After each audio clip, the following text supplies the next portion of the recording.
Well, I think it's most of you know, Julie and I have been out of town, it seems like for a month now. I appreciate Phil and Sterling picking up the slack. I think I left at chapter 15. Now we're at chapter 20, so I missed a chunk here of sort of the build up here toward the end of the gospel. And so this may be more for me than for you, but just quickly to kind of look at where we are in the book. That thing is not working. Well, I should have checked that out before I came up here. Sorry. Not working? I'm glad you're in here. Is it not working? No. I thought I was on my own, but I've got help, so. Must not.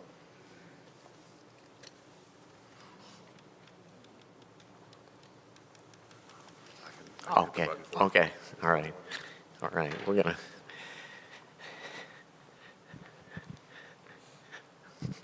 We'll go low tech, all right. So here, Jesus is on his way. Oh, okay, just had to speak to it nicely, I guess.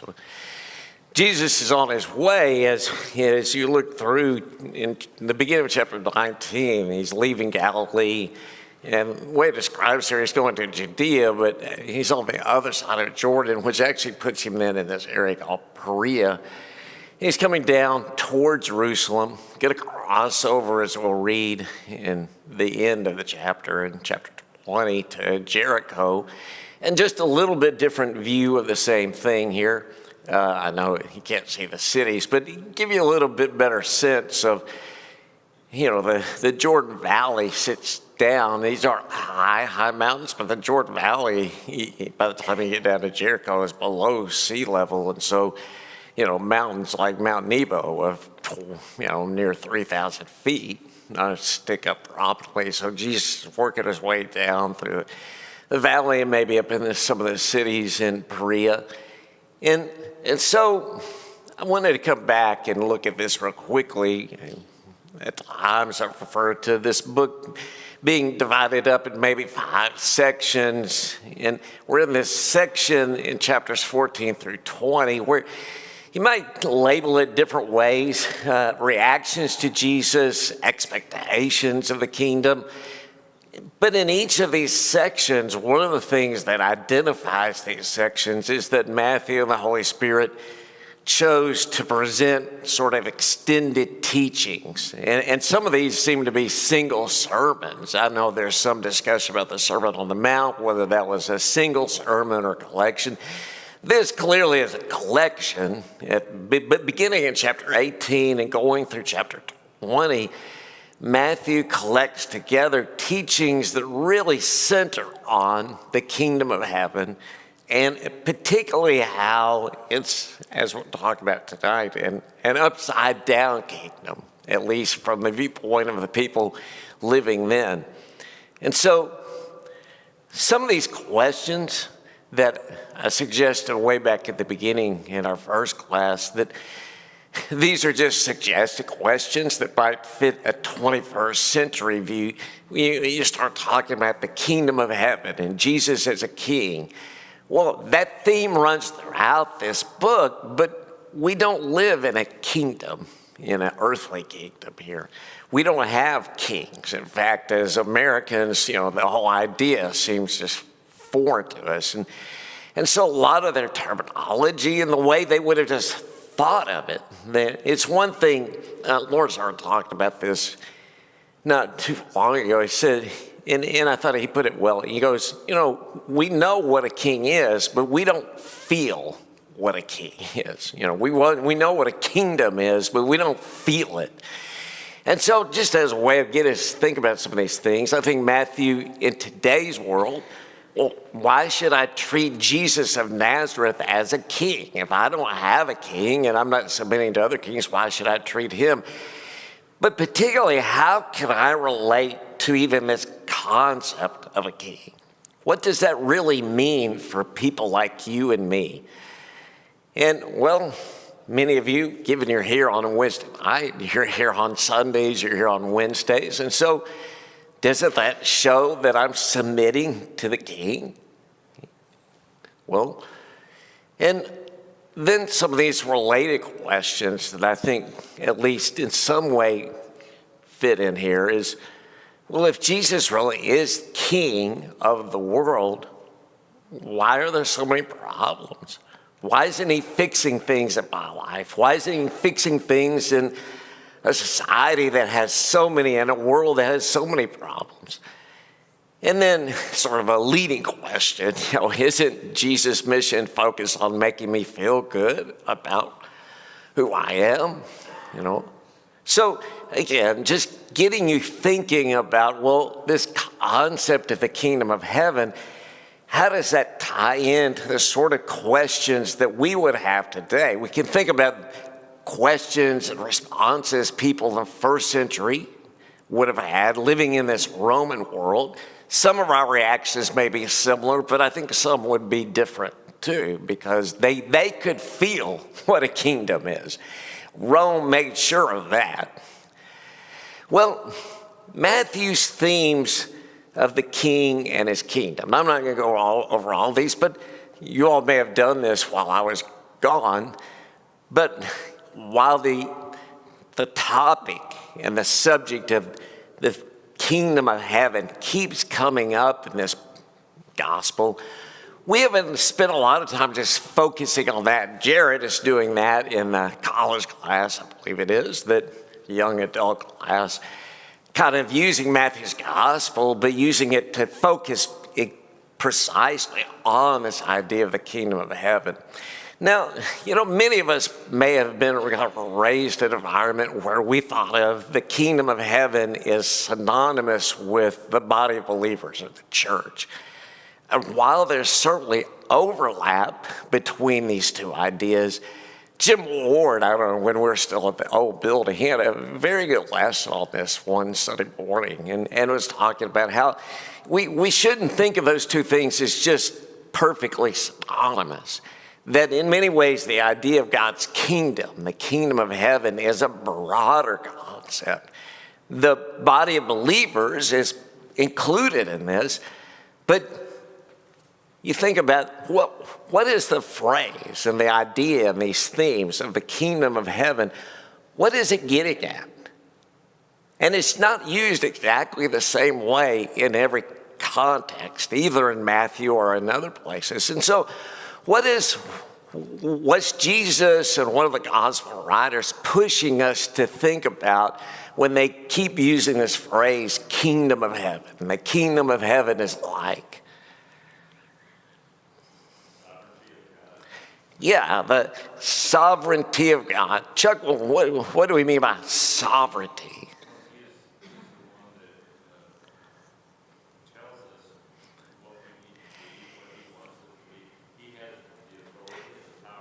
Yeah, he has the right, he has the power, he has the authority. That's all bundled up in this term of sovereignty.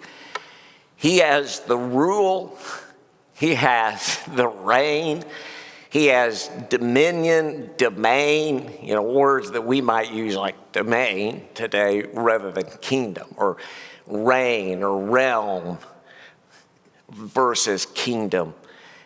I've just suggested a few things here that we see in this book over and over, starting in chapter 1, the reference to Jesus as the Son of David. And he's not just referred to that, he speaks and acts as this prophesied descendant, the king. And like Chuck was getting at, this idea of the kingdom is that he has authority over everything and everyone. That's one of the reasons it's not exactly synonymous with the church, because is Jesus king of people who don't submit to him? Yes, he is. Now, they're not, that leaves them in, as we'll see, in a troubled position, but he's King of Kings. He's Lord of Lords, whether we acknowledge him or not. The rules, I put the rules in quotes here because I don't mean, hey, brush your teeth and, don't step 2 steps this way and wash your hands this way. But I mean by this, the way things work in this kingdom, what's expected of people, what Jesus wants. That's a big theme of these parables and other teachings about the kingdom. And we also see in several places when these themes of the kingdom are discussed, blessings on those who do submit, who are in his body, versus warnings even to those who openly reject and maybe even more frequently just neglect him. And then also this reference to the kingdom in several parables gets at the idea that this is an emerging kingdom and an expanding, which is a bit of a paradox, because in one way, is Jesus King of Kings and Lord of Lords right now? And was he that at his ascension to the right hand of the Father? Well, yeah, you should be going, yes. Yeah, the answer to that is yes. But on the other hand, did his reign and rule, or you might think of it as the influence of his reign and rule in the world, was that totally at its peak in 33 AD? Well, no. And that influence, that power of his kingdom has been for 2,000 years expanding. Bobby? Jesus always didn't want to be in the front. He always wanted to back up one and always say, "Our Father in heaven." And when the woman came with her two sons, one asked Jesus a favor. "I want to give one on your left hand, one on your right hand." He said, "It's not mine to give, it's my Father's." Hey, you're jumping ahead of me here now. Watch out. No, yeah, Jesus. Yeah. No, and in more ways than one, Bobby is kind of previewing where we're going in chapter 20 here, that through 18 through 20, when you think about the expectations of kingship and kingdoms and how Jesus is turning things on their head, that this isn't a kingdom the way people in the first century or today would think about a kingdom. He says in chapter 18 and 19 that in this kingdom, childlike lowliness of position is actually how you are exalted. That in this kingdom, lost, astray, and unloved people, that's who the shepherd, that's who the Father is trying to bring in. That's who he's willing to go out beyond the 99 and find that lost sheep. It's a kingdom where forgiving people are forgiven and therefore should share that forgiveness. That's taught in this section. Again, that's not a Roman, and it wasn't a Saxon or Anglo. This wasn't a Viking. This is Christ. This teaching that you should be willing to give up any and everything. We often focus, because Jesus uses, I think, the rich young ruler and his wealth as the thing that he just couldn't give up to follow Jesus. But as you probably talked about, Jesus expands on that. It isn't just wealth, it's stuff that we can grow too attached to. What else does Jesus throw in with that? Family. Wait a minute. We all agree family is important, but he's saying, look, Peter says, well, we have left all those things for you. And Jesus then ends chapter 19 with saying, well, yes, but remember, the last will be first, and the first will be last. And that gets repeated here in this chapter. And so now in chapter 20, Jesus expands more on that this is a different kind of kingdom. So chapters 18 through 20 are really honing in on this idea. The kingdom of heaven is different than what we might think of it, and certainly people would have thought of it in the first century. So he begins this section with this parable. For the kingdom of heaven is like a landowner who went out early in the morning to hire workers for his vineyard. Now, looking over the faces in here, I'm sure most everyone in here is familiar with this, so I didn't copy the whole passage. Now, what transpires in this parable? So he's going out early in the morning, he hires workers, agrees to pay them, how much? A denarius, right, a day's wage, essentially. And so, okay, but then what happens? He goes out a couple more times. Yeah, he goes out, it starts out at, say, 8 in the morning. Hey, come on in. He goes out at noon. Oh, come on in, I'll pay you the same thing. And then 3 in the afternoon, finally, some of these people don't seem to come in till an hour before they're ready to finish. And what does he pay them? Same thing. Which leads to grumbling, right? I like the way Paul put it. People are like, wait a minute, that doesn't seem right. And so, yeah. yeah. I'm glad you brought that up. We have been sweating all day. We've been working at this. And, and then Jesus, I skipped ahead here. We're going to go back and talk about this a little bit more. But after they make these accusations at him, he says, but Jesus answered one of them and said, I'm not being, or the vineyard owner, I should say, I'm not being unfair to you, friend. Didn't you agree to work for a denarius? Take your pay and go. I want to give the one who hired last the same as I gave you. Don't I have the right to do what I want with my own money? Or are you envious because I am generous? Or some versions would say kind or good. Let me back up. I didn't mean to hit that. Yeah, I want us to focus in. Take your pay and go, I want to, what word does he use? I want to give the one who is hired last the same as I gave you. And am I bad because I'm generous? And then he ends with, so the last will be first and the first will be last. That if you had a theme of this section 18 through 20, that would probably be it, because he keeps repeating that and he comes back to it again. So let me ask you a few questions. The first one is, how does this parable, and this is one of those questions where I've got the answer in my head, and so you have to guess the right answer.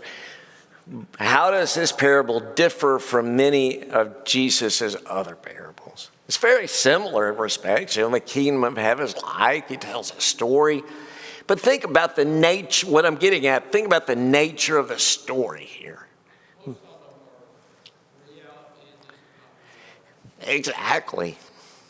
Paul must have a look at my notes here. Yeah, that most of Jesus's parables take the way that the world works and uses that to express the point. This is not the way the world works. Not then and not now, right?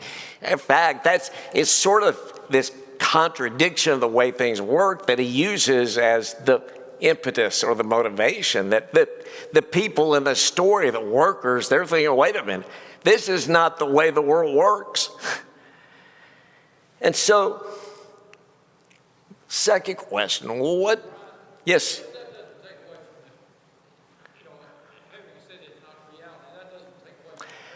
No. In fact, I think that's particularly why Jesus tells it, that this, I'm trying to get you to think that the kingdom of heaven is opposite of what you might naturally be inclined to think. So, coming back to what's their particular accusation to Jesus? No, again, you can paraphrase it. You don't have to say it exactly. What? That it's not fair. Yeah, this isn't fair. That, wait a minute, we've been working out here in the heat of the day. We've been working 12 hours, and these people work 1 hour. We're getting the same thing. No. So then, on what basis is the payment being made to the workers hired at different times of the day? And kind of related to that, what is the quality of the owner that's being emphasized? Now, before you answer that, let me say, I think you can get a little bit sidetracked in this parable if you get too focused in on that transaction. That the payment here, it's not the way we would think of a payment of, hey, man, you got something, I got something. Being hired here is viewed in the story by Jesus as what? As grace, as a gift. These are people that if the landowner doesn't offer them this, what are they doing? They're walking the street. They've got nothing.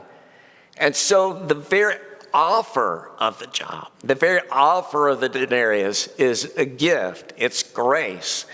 And so the quality of the owner being emphasized is the graciousness. In fact, that's what Jesus comes back to, the part I emphasized a minute ago, that why are you being envious? Am I being bad because I'm being generous? That phrase, I gave the one who worked all day the same that I gave. Not you earned, but I'm giving. And so, yeah, Polly, go ahead. That's the difference. God doesn't, we don't earn wages from God. Right. He gives. Right. Certainly, he wants things from us. He wants us to respond to him. But yeah, we should not think of this as a transaction and of, well, hey, Lord, you offer, I'll work this amount and you'll give me this amount. No, the very opportunity to be in the vineyard is the emphasis here.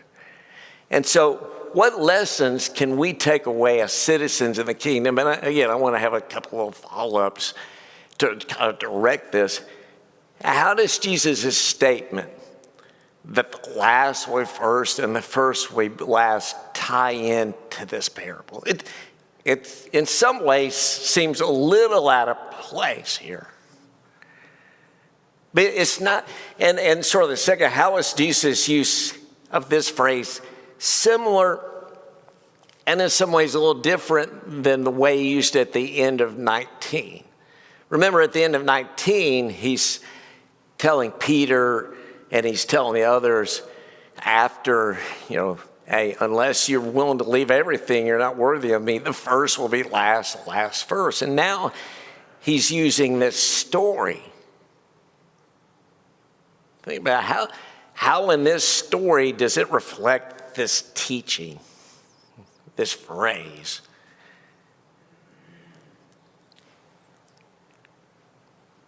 Yes.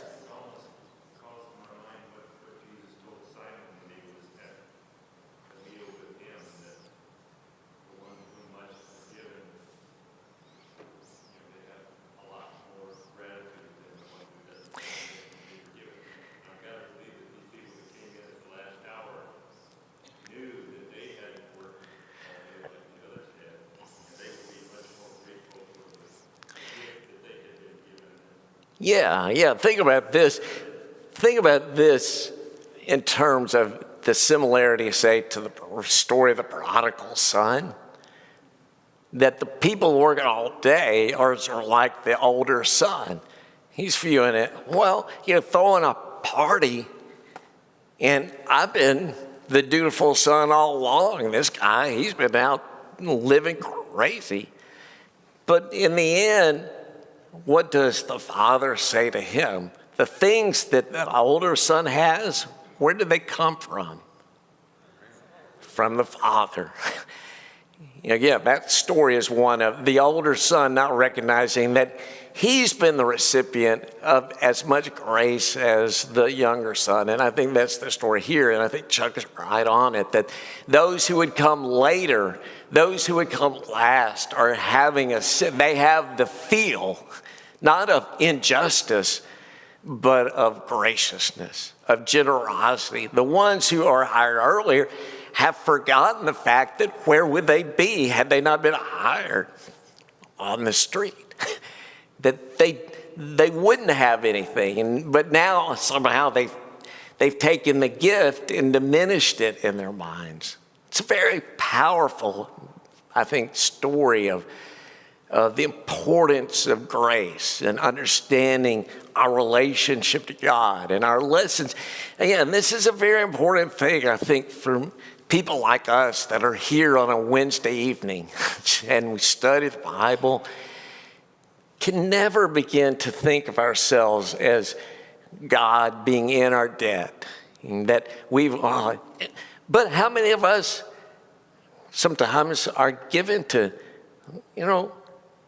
well, man, why am I not getting more due? And we're going to come back to that. So I'm not going to wear that out here. So Jesus then, Matthew throws in what almost seems to be something out of sync with the other stuff here. But as we read on, we see that it's not. Now, Jesus was going up to Jerusalem, and on the way, he took the 12 aside, and he said to them, we're going up to Jerusalem, and the Son of Man will be delivered over to the chief priests and the teachers of law, and they will condemn him to death and will hand him over to the Gentiles to be mocked and flogged and crucified. And on the third day, he will be raised to life. And so,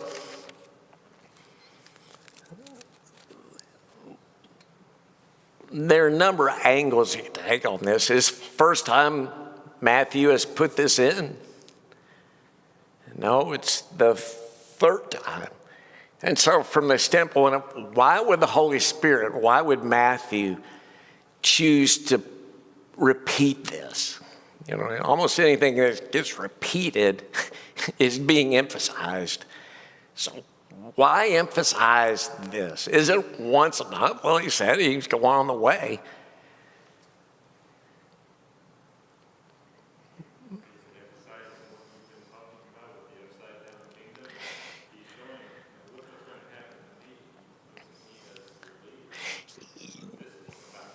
Yeah, and I think that's the main thrust of where he takes this. I think also what Matthew keeps emphasizing too, by referencing and alluding to Old Testament passages, is this what's happening here didn't happen by accident. This isn't a happenstance, and his death didn't just pop out of nowhere. It wasn't plan B. This was from early on. This was in Jesus' mind.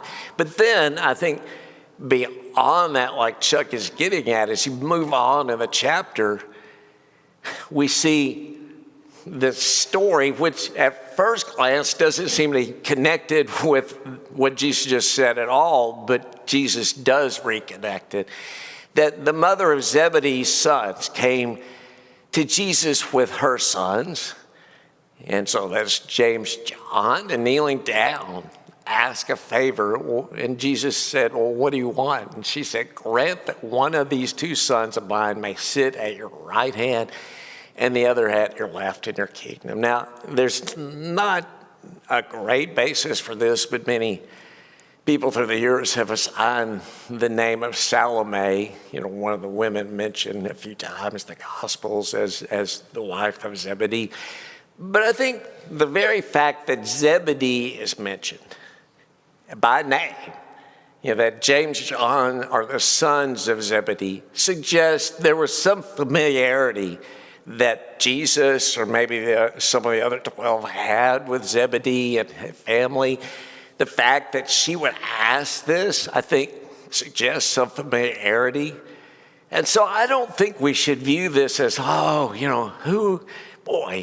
this is, James John's mom was really some pushy woman who's just, hey, my sons, this strikes me as being a very, I don't know, what's the right word?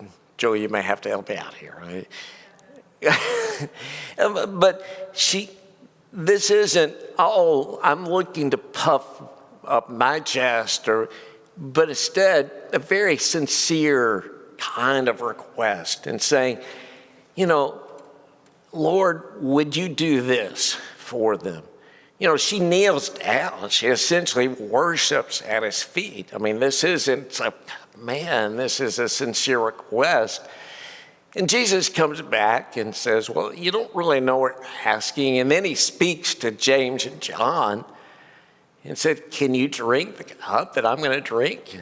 And they said, well, yes, not really knowing what that would really entail. But Jesus then says, well, yes, you will. And in the other gospel accounts, he goes on to say, can you be baptized with the same baptism I'm, can you really go through what I am? And, again, to Jewish minds of the first century, really steeped in the works of Isaiah, I think this reference to the cup, Isaiah and Isaiah 51, the cup of God's wrath. Jeremiah and Jeremiah 25, an extended discussion of the cup of God's wrath. And Jesus doesn't go on about that, but that's ultimately the cup that he is drinking. And as Isaiah says, drinking it down to the very dregs, to the very hard stuff at the bottom, the solid material. But then Jesus said to them, you will drink this cup, but this question of who's going to be at my right hand and my left, that's up to the Father. It's an interesting response. But then that prompts this.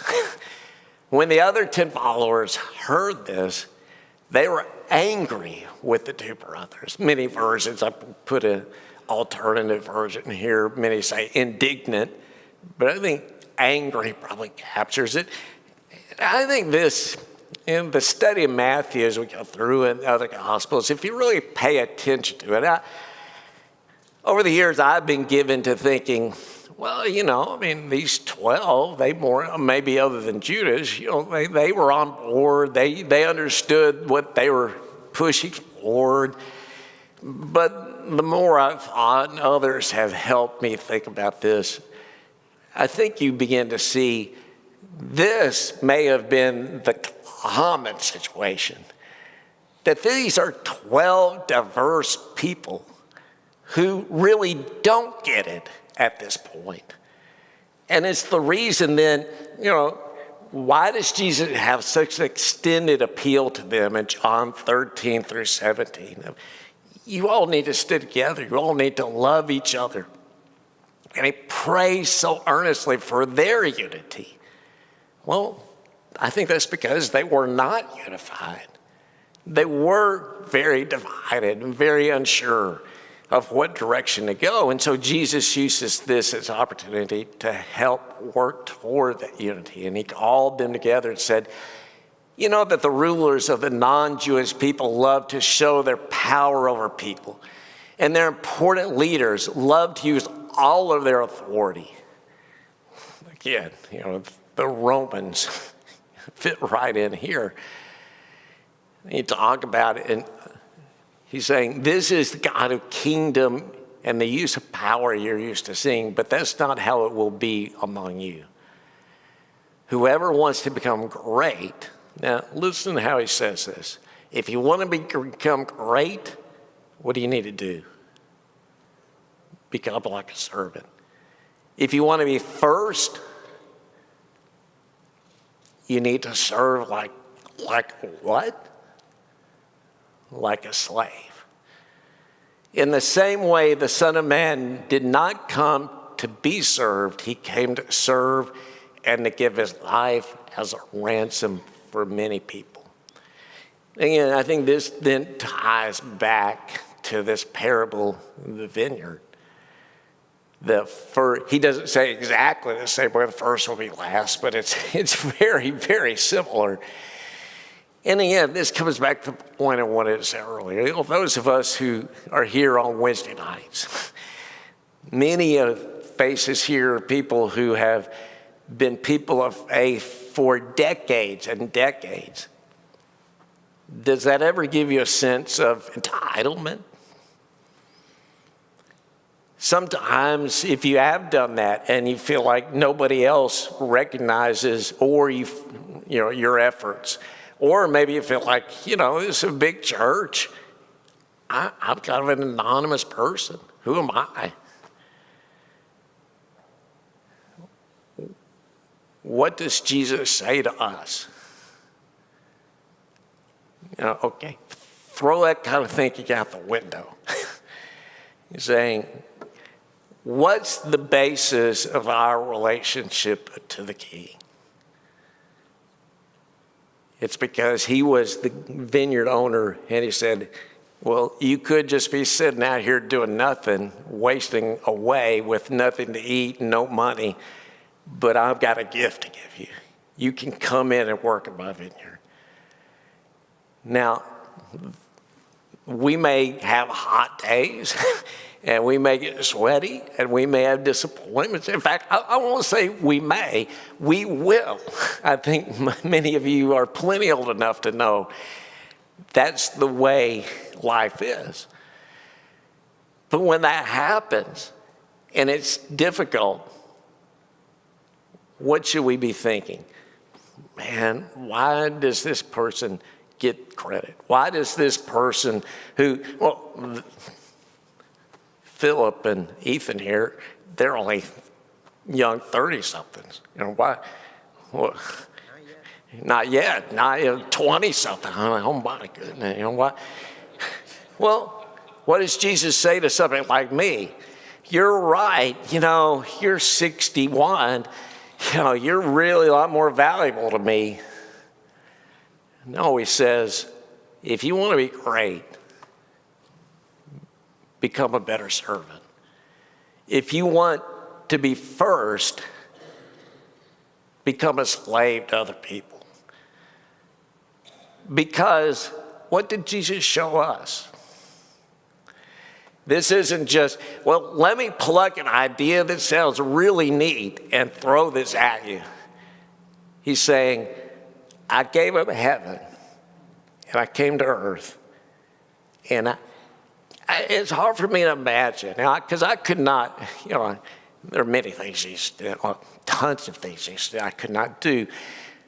But being who he was, and yet listening to all the nonsense he listened to, and putting up with all the insults he put up with, and putting up with the bickering among his closest followers.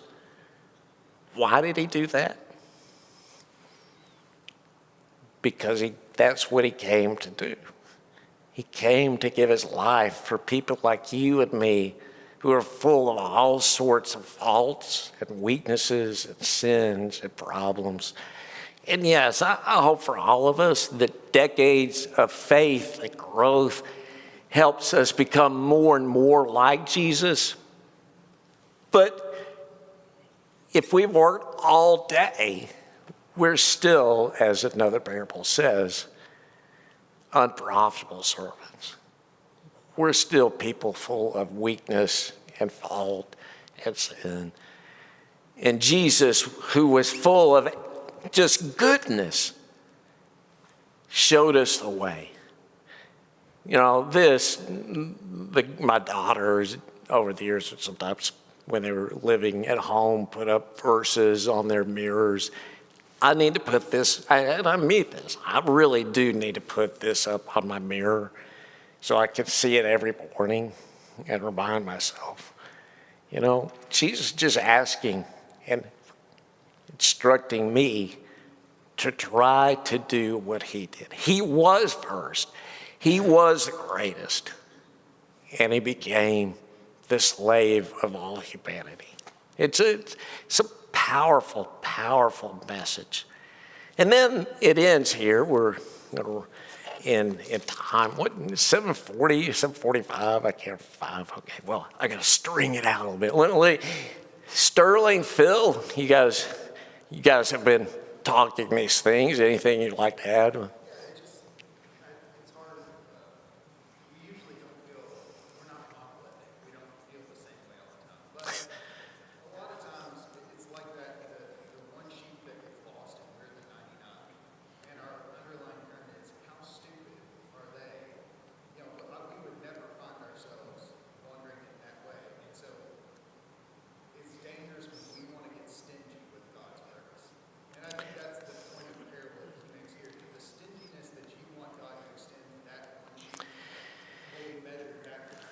Yeah, it's funny you mentioned that. I think at times we can have sort of negative feelings toward the one lost sheep, but sometimes I think, and I've witnessed this in this church for years, people sometimes who've done terrible things are embraced, brought in. Sometimes our most negative feelings are toward people we might refer to as our frenemies, that Sterling.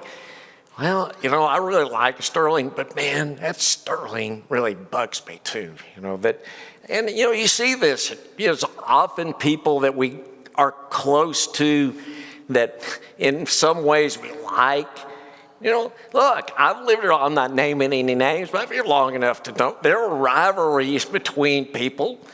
Paul, I might get him to give us a list. He goes farther back. But we got to recognize those things, they crop up, they well up inside of us, but we need to constantly be coming back to reminding ourselves, okay, that's Satan trying to get a grip on me. That's not the message of Christ. This sort of rivalry and envy and negative feelings and hyper judgment, Instead, when we start feeling that, think, how can I better serve that person? How can I better serve somebody in the church? Is a way to get back on track. And so this section then ends with Jesus down here in verse 29. They were leaving and going toward Jericho and then ultimately toward the Mount of Olives. And two blind men come up and want to be healed. There's not a lot of detail given here. The disciples, and again, this kind of comes back to seeing that the 12 didn't really fully get it. What do they tell these guys? They're saying, son of David. They're recognizing him as the Messiah, son of David. And whether it's 12 or other members of the disciples, essentially, hey, shut up. Come on, you're bugging Jesus. Jesus didn't seem to be bugged like they were. And so he heals them. And what do? They follow him. Again, this message that isn't totally universal, all Jesus' miracles, but this combination of faith and the miracles and how those things work together. And so then that sets us up as to enter this very last stage of the gospel and of Jesus's ministry, this last week, give or take some, where things really come to a climax, and some of Jesus's most, I don't know what you would say, in some case, very hard and stringent teachings, but also his care for even people who are hating him. He died for them too. And so getting to a part of the book that in some ways, this is where I don't like fall trimesters, because you get to the very climax of a book like this and everybody's going this way and that way, and holidays. But so I hope if you're not able to be here, you can keep up with the reading. So thank you for commenting and listening so well this evening.